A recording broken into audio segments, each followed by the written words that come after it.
Hello, everybody. Today we're going to be doing a review of this book, something that I've wanted to do for a while. This is going to be my first book review on this channel. And to start off, I've chosen this book, some book that I read a while ago, I think about over a year ago, written by C.J. Sansom. Now, if I'm not mistaken, let me just check properly. I think it was published in 2003 or 2004. Let me try and see. Yeah, it says 2003 here. But if you go onto any of the websites that sell the book, they'll say that it was published in 2004. But it is what it is. But anyway, going back to the cover of the book, we're going to talk about this book because I found the book very interesting. It's a very unique topic, and it falls under the genre of historical fiction, in a sense that you're going to have some very strong historical facts, characters from history, of course, and then you add some fictional characters to it, and then there might be some true events. In fact, as a matter of fact, in as much as this book is concerned, this was in fact a true event, something very significant during the reign of Henry Tudor, also known as Henry VIII. It sort of ties into the administration of his government at that time, which was more or less absolutism, and how he went about breaking, well, in the aftermath of breaking with Rome, what was the consequence of that, and the laws that were made in order for Henry VIII to seize the property of the monasteries, priories, and abbeys. What else do they have? They have priories, abbeys, monasteries. Now the difference between those three, I mean loosely, okay, is to suggest that a priory is kind of smaller than an abbey, forgive me. An abbey is a little bit bigger, sort of like a community of monks and nuns, okay, but the monastery is kind of bigger as well, much bigger, but they also live under, they've taken vows, probably, I don't know what kind of vows they might have taken, silence or whatever, but that's just more or less a subtext to what we're really going to talk about here, and why I've chosen this book. Now, the main protagonist of this book, as it is narrated in first person, is a gentleman by the name of Matthew Shardlake, and he's a lawyer who works for the Lord Protector, well, at one given time, at that point in time, by the name of Thomas Cromwell. Now, Thomas Cromwell is a very interesting character in the history of England, to be honest, because he was the one who was able to get the King of England what he really needed, which was an annulment, which also led to the execution of his first wife, Catherine of Aragon, whereby he could then proceed to marry his second wife, Anne Boleyn. But prior to that, what led to that was a break with Rome, particularly on that issue, and the political fallout of that was the need for certain monasteries and all these institutions that were tied to Rome to them pledge an oath of supremacy to the king and relinquish their attachment to the Pope. And if they didn't relinquish their attachment to the Pope, there was going to be serious consequences. Okay, there was going to be serious consequences. And this book, more or less, is based around that. But it also deals with a murder that has taken place within one of the abbeys while the dissolution is going on. Now, it's important to understand that the dissolution of those abbeys took place between 1536 and 1541. Okay, but I think, if I'm not mistaken, a law had already been passed. A temporary law had already been passed for the smaller priories to be dealt with. So they did it with little increments, and then eventually Henry VIII just went for everything, man, and just took everything. And he doled it out to his friends. They all took the land for the pittance. However, when you look at it that way, you feel that maybe it was an act of callousness and kind of, very cold-hearted of Henry to do that. However, you have to look at the kind of debauchery and decadence that those monasteries were engaged in. And when you go into the details of that, I think that this book helped enlighten me as to the way those monasteries operated, how they took advantage of the poor, and they sort of almost fed till they were fat off the sorrow of the poor that surrounded them and depended upon them for charity, because in a way those monasteries were in fact providing a service of charity, but it was like a weak charity. It's like when you're able to gain God knows how much in contributions to these monasteries. They had enormous wealth, and then you just dole out a pittance to the poor and have them actually stand outside the gate while you throw, and it would take part in certain days. And what this particular book does is highlight the workings of the monasteries and how those monks were taking advantage of people, not just via exploitation of their wealth, but sexually. There was all sorts of debauchery that was going on. And it was a time when certain individuals, like the lawyer who is at the center of this particular narrative, are starting to think about, I mean, this is a fictional character nevertheless, don't get me wrong, but they're sort of influenced by the Protestant movement, particularly led by a gentleman by the name of Erasmus. I think Erasmus comes out of the Low Countries, maybe most particularly the Netherlands. I can't be sure. I didn't do my research on him properly, but I hear about him a lot. As a matter of fact, I was reading another book today, and somebody mentioned that it was a book about somebody in the 1930s, and they were going to a school called Erasmus High or something like that. In any case, going back to this particular topic, what makes this book interesting is the fact that he is sent by Thomas Cromwell.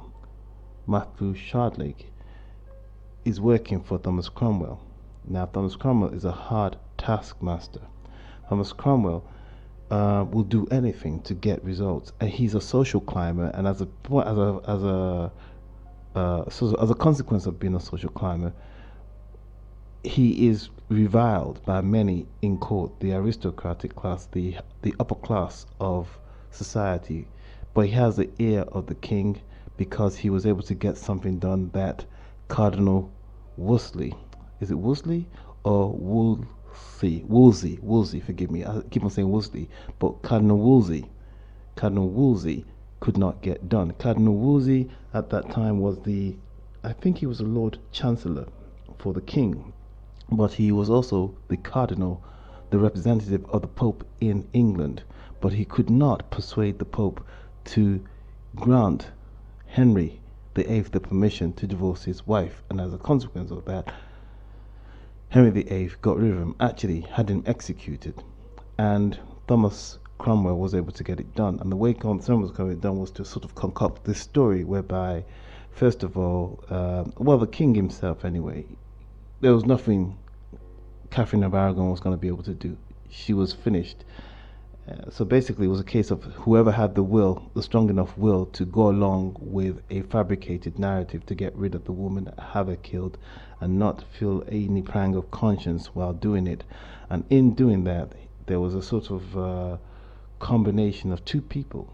One who was very powerful, who you didn't want to fuck with, because it was almost like the strong arm of the king, by the name of Thomas Howard, also known as the Duke of Norfolk, okay?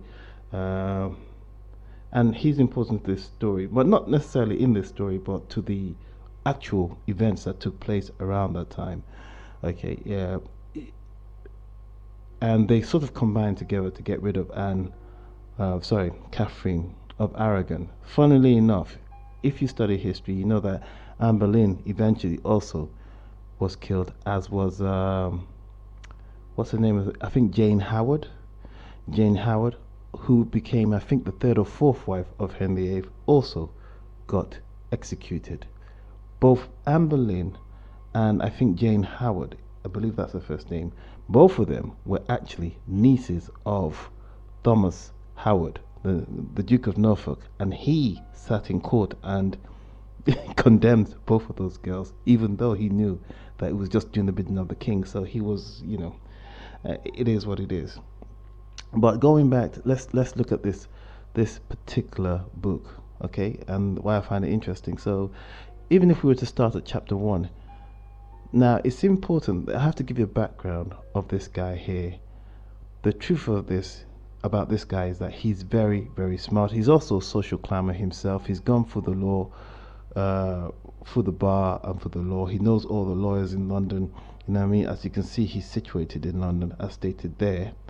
Okay, he's stated there, and he is close to court. He states right here that he's going to Lord Cromwell's office because that's where he's working. He's been summoned, I believe, to go to Lord Cromwell's office because Cromwell is going to send him on an errand to a place called Scansey, where a officer who was based in one of the monasteries there, in a very cold, harsh town by the sea. You know what I mean? When he gives a description of the place, it seems very, very unpleasant, and it seems like it's going through an economic, I would call it economic downturn to use modern parlance, but I don't even know how to describe it. But he's going through very dark times, all right? And the and the people in power, of course, they're going to be okay, but the poor and downtrodden of that town, they rely very much on the monastery, and the monastery takes advantage of them. He actually describes how the monastery in that town looks, whereby at the back of that monastery, because of where it's situated, there is this sort of bog and mire where you could get lost and you could actually sink, and you could sort of like quicksand, you know what I'm saying? And it goes on for a very long time. However, there are certain people who can navigate their way through that place, and that becomes important later in the story if you ever choose to read that book. I say, okay, I've gone somewhere I'm not supposed to go. Okay, I hate when I do that. Yes, here we are. So it's the first time I'm using this particular program. It's going to be a bit iffy, so you just bear with me. So let's just read the first page, and then he kind of like guides you to where he's going to go, because you have to do the background. And the person who wrote this, C.J. Sansom, does do this. I think he's written another series. Now, yes, another thing I need to point out is that this book is the first of a series of 6. And then eventually you see some characters are kind of killed off, and some characters, they come into play.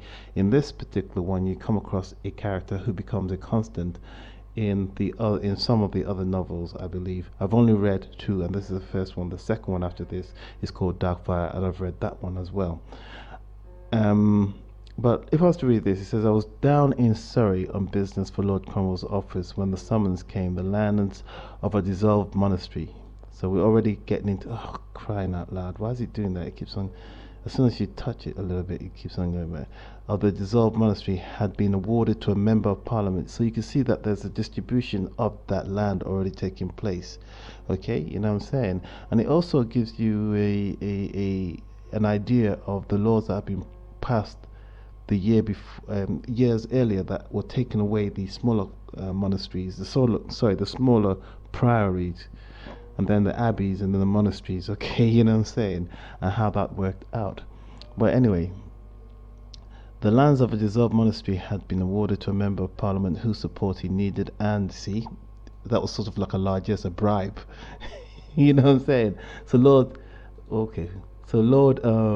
Cromwell was giving away property that belonged, to the old Roman Catholic Church, to a member of parliament, simply because he needed his support on another matter. So that's the level of corruption that also took place while the dissolution of the monasteries was taking place.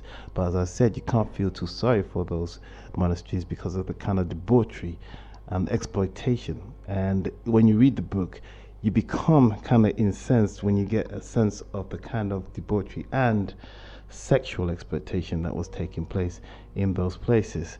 However, I accepted the MP's invitation to stay a few days with his family. I had been enjoying the brief rest, watching the last of the leaves fall before returning to London and my practice. Sir Stephen had a fine new brick house of pleasing proportions, and I had offered to draw it for him, but I had only made a couple of preliminary sketches when the rider arrived. Now, here's the thing that I keep on skipping over. This guy, he's an intelligent lawyer. He works for Lord Cromwell. However, he has one drawback. He has an infirmity, which is a hunchback. He's a hunchback, basically. So that inhibits his movement, and he has difficulty with his back. He's always in pain. He always needs somebody to rub it for him, and he's very conscientious of it. It makes it feel that he's ugly, but I don't think facially that he's ugly, but because he has that hunchback, because he has that disfigurement, it's sort of, he's aware of it, and know he puts him at a disadvantage. Sometimes when they're being cruel to him, they even mention it. You understand me? Or sometimes when somebody is trying to attack him, they mention that he's a hunchback and this and that. Okay. However, Lord Cromwell, who he works for, isn't even looking at that. He just wants him to get the shit that he needs done, and he trusts his ability to get those things done. And he's a very hard taskmaster, because he's not going to be that thankful. He's just going to demand. And the reason why he does things like that is because he's working for a very hard taskmaster himself, a tyrannical taskmaster in Henry VIII. You know what I mean? And it's only by getting those things done is his position secure. The moment he fails to do that, and I think he did fail to do that on one occasion, and that's why he lost his power, and the wolves that had been waiting for him to fall for anything to actually give the indication that he was no longer favored by the king swarmed in. You know what I mean? And in the second book, you find out how that happened, even though it's still a product of historical fiction, but it does give you an inclination as to how it sort of puts you in the mind of Cromwell trying to survive, knowing that he just needed some special in something of special interest to the king to keep him in play, and once he couldn't get his hand on it, it was over. But that being said, you see, I talked about Erasmus. You see, Erasmus been mentioned there. You know what I mean? Because of this faith. Now, if we were to go to other chapters, let's find another chapter. We can go a little bit further. Let's say for chapter 5, for example. Let's go there. Let's go to chapter 5. What would I say about? Now, I think by now he's already at the monastery in Sansom. Actually, you know what? Yeah, well, I've given you the backdrop, and he's meeting with the abbot Fabian, in charge of the monastery there, and he's doing his investigation, and that's why they refer to him as Commissioner Matthew Shardlake. You know what I'm saying?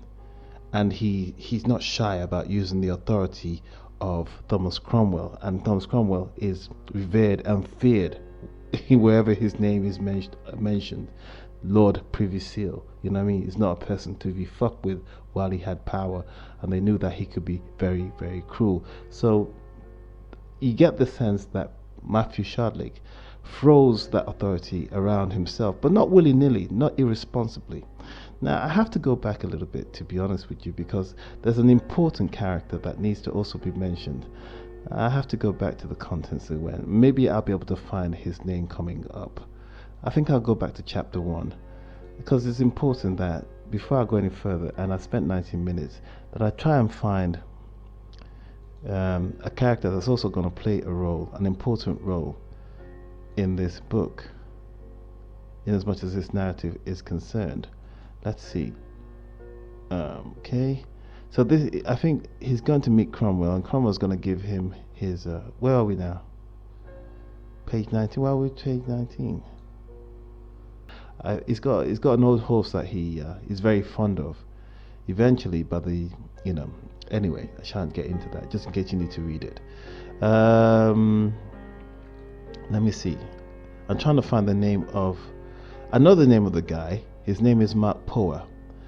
But it's interesting how Thomas Cromwell appoints Mark Power to go along with Matthew Shardlake as his protection and his assistant.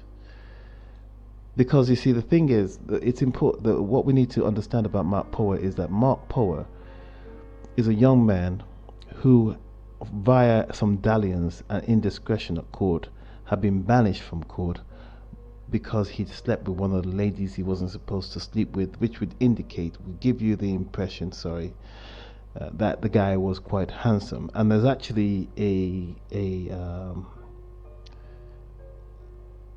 a part in the story when they arrive at that monastery. They come across these monks at this table, and there's an argument going on between these monks in terms of doing some renovations to the monastery, in terms of how much money they need to spend.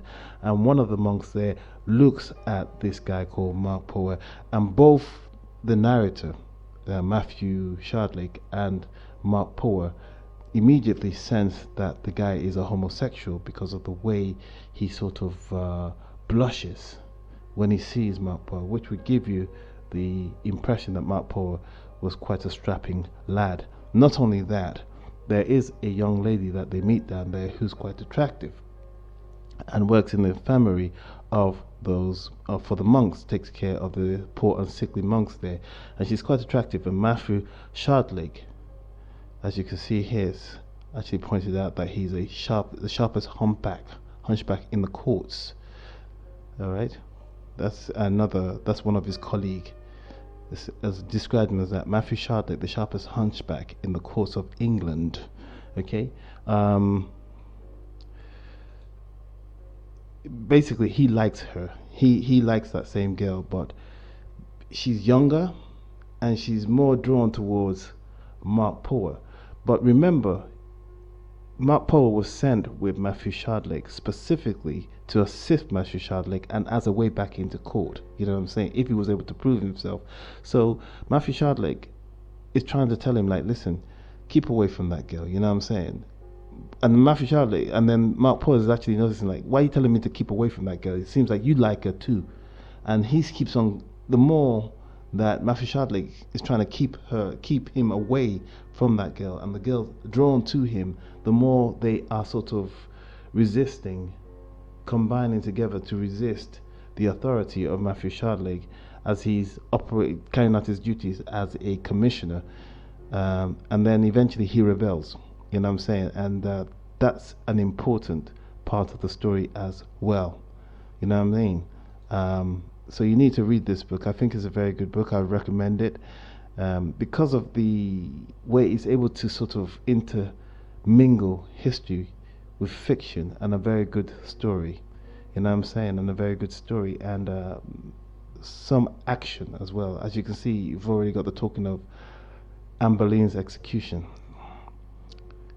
Then you got Jane Seymour, another one of what's his name? Of King Henry VIII's wives. Okay? So you can see where we're going with that.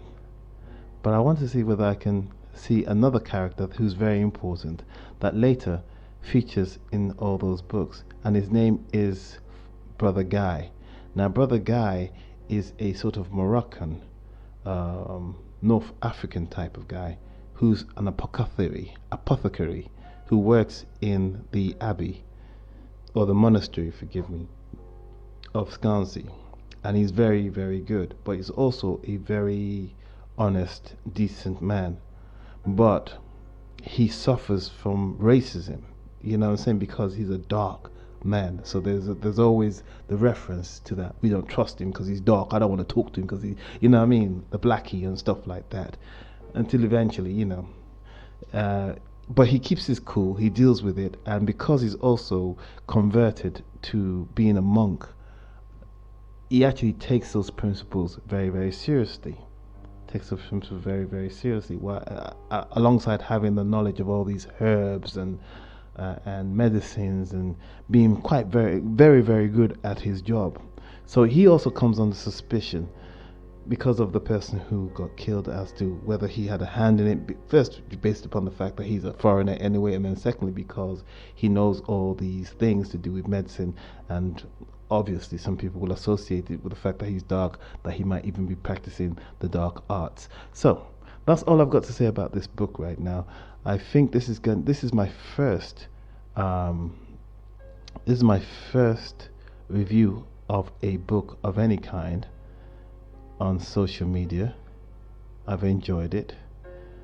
I wish I could find I don't think it's going to be that great until I get more practice in on how to do these things better, but it is what it is. I think this one here, just to give you a better scope and make it more interesting, this is probably going to be the outlay, and when you get the final product, I'm guessing it's going to be edited, and I'm probably going to do a better job with this.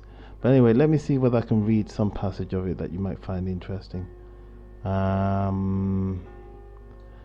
Yes, you see this one here? I just pointed out to you. He's a homosexual.